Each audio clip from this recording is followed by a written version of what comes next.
Welcome back to part 2 of this video of cutting and sorting and shaping dentalium shells. So I have all of the shells cut and shaped and sized. They're all perfectly even and balanced, and I have all my little hide strips ready to go. This is just how I lay them out so I know what I'm going to be using and everything's ready to go. So what I'd like to do is create something similar to this, but then have this be longer so that it could kind of be like a 2-in-1 pair of earrings, because once this is backed and edged and has the lever back on, I can hook it on to the back and it could be an interchangeable, removable earring. So I kind of finished sorting the rest of the bag as well. There were some really good picks in this bag. These are all the really big guys, and these are these really short little fatties that I always find, and I have more of them. I just kind of collect them, saving them for something. And then these ones I got a ton of these sizes, so which is kind of similar to this.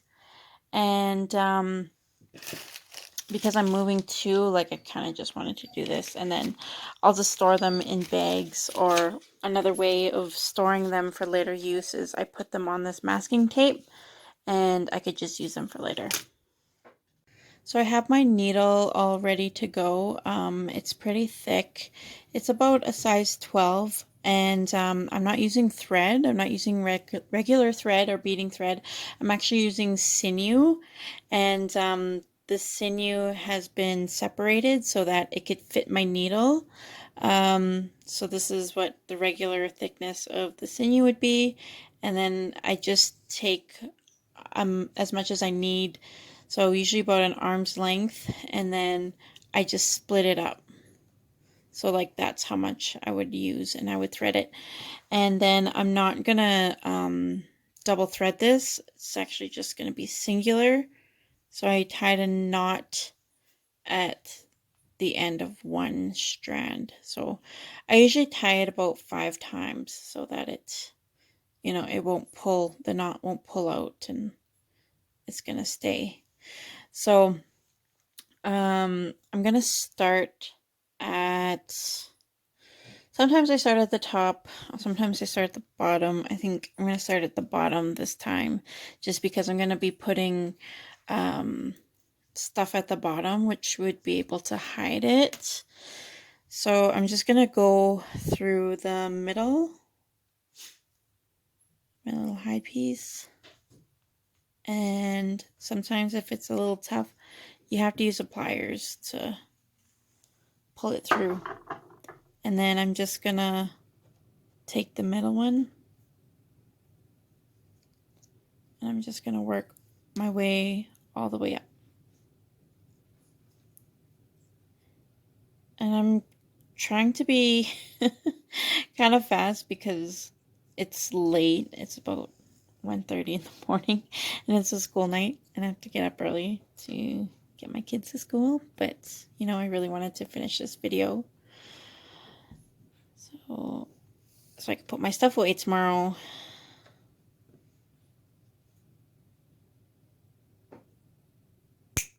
Oops. I don't usually do that with the pliers.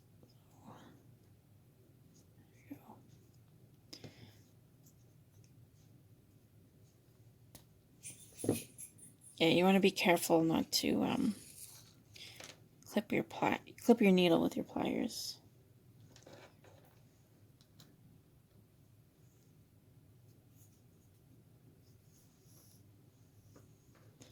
Okay. So this is traditional hand-tanned smoked moose hide. So some scraps of a bigger piece that I had left over. So this stuff is very valuable to me, and I try to use as much of the really good traditional materials as I can. It just has a better look, and it's just what I prefer. So this is kind of going to be the length of it. So this is the top. And then now what I'm going to do, as close as I can get it, I'm going to poke this back down right beside it. And I'm going to start going back down. I'm going to add one from here, one from here, one from here. And I'm just going to keep weaving it up and down until I have all 5 on there.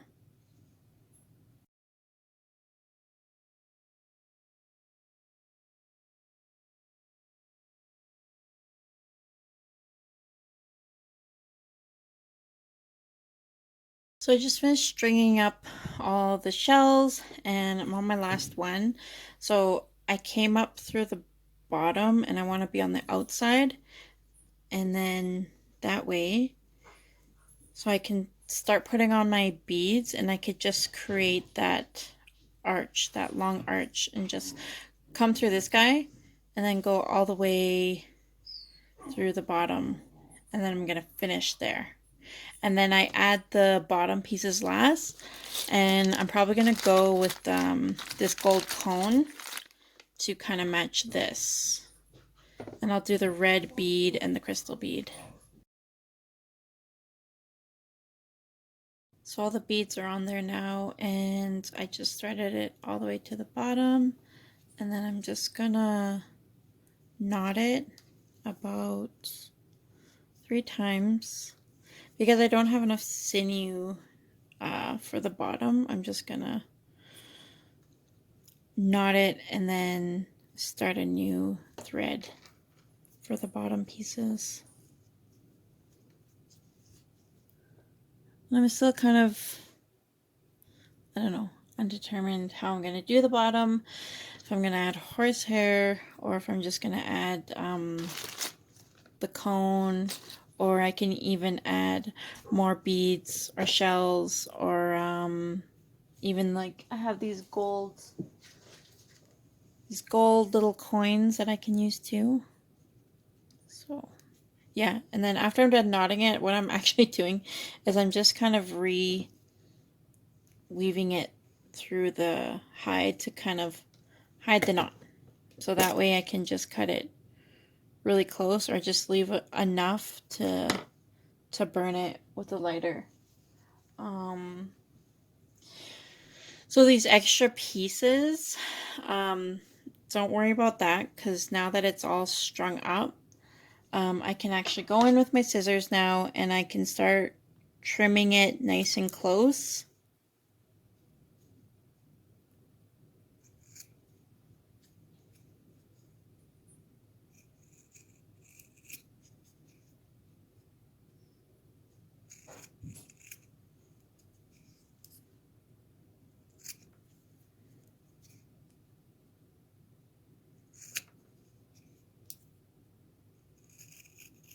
You don't want to get too close, but you kind of do, just to give it that nice, clean, finished look.